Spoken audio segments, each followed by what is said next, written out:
தமிழ்நாட்டில் இருக்கக்கூடிய அத்தனை ஈச் அண்ட் எவரி ஃபேமிலியும் நோய் நொடி இல்லாம சந்தோஷமா வாழணும், அவங்களுக்கு வருமானத்தையும் கொடுக்கறதுக்காக தான் சார் இந்த ஆவாஸ் உதவி உங்களுக்கு கொடுத்துருக்கேன். எல்லாரும் நினைப்பாங்க எம்எல்ஏ வந்து நான் பணம் சம்பாதிக்கிறதுக்காக பிசினஸ் பண்றேன், பெரியசாமி சார் நிறைய கான்செப்ட் பண்ணிட்டாரு, இது கொடுத்துட்டாரு, அப்படி யாரும் நினைக்காதீங்க சார். ஒரு நாளும் போது சார் ஒருத்தர் நீங்க 30 லட்சம் பேருக்கு வரணும் இல்ல சார். மனசால புரிச்சு சந்தோஷமா ஏற்றுக்கு நான் இந்த பிசினஸ் பண்றேன் சார், நான் உங்க கூட இருக்கிறேன் சார், யாரு நினைக்கிறாங்களோ அவங்க மட்டும் இந்த பிசினஸ் பண்ணலாம் சார். யாரையும் கட்டாயப்படுத்தாதீங்க.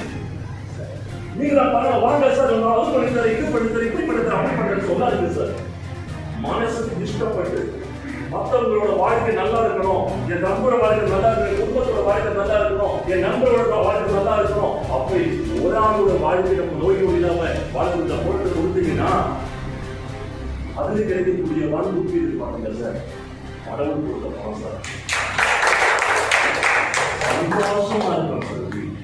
அந்த பணம் கையில் வரும்போது கடவுளுக்கு கூட வந்தமாதிரி சார். பல கான்செப்ட்ல போயிட்டு இன்வெஸ்ட்மெண்ட் சார் சொன்ன மாதிரி காயின் பேஸ்ட் கம்பெனி பலம் போய் பைக்ல போக முடியல, கார்ல போக முடியல, பஸ்ல போக முடியல, அங்க போன பிரச்சனை, எங்க போன பிரச்சனை.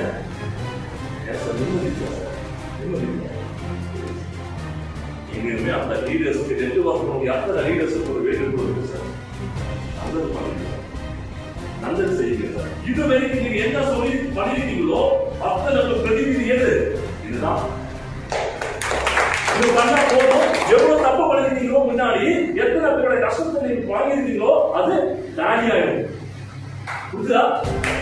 இதுக்கு முன்னாடி எவ்வளவு தப்பு பண்ணாலும், எவ்வளவு பிசினஸ் பண்ணாலும், இவ்வளவு தப்பான பிசினஸ் பண்ணாலும் பரவாயில்ல, அதை உங்களுக்கு டாலி பண்ணணும். அதெல்லாம் நமக்கு கோவில் போட்டு கஷ்டத்தை சார் பண்ணி சொல்றாங்க, அது பண்ணாலே அது சரியா இருக்கு சார்.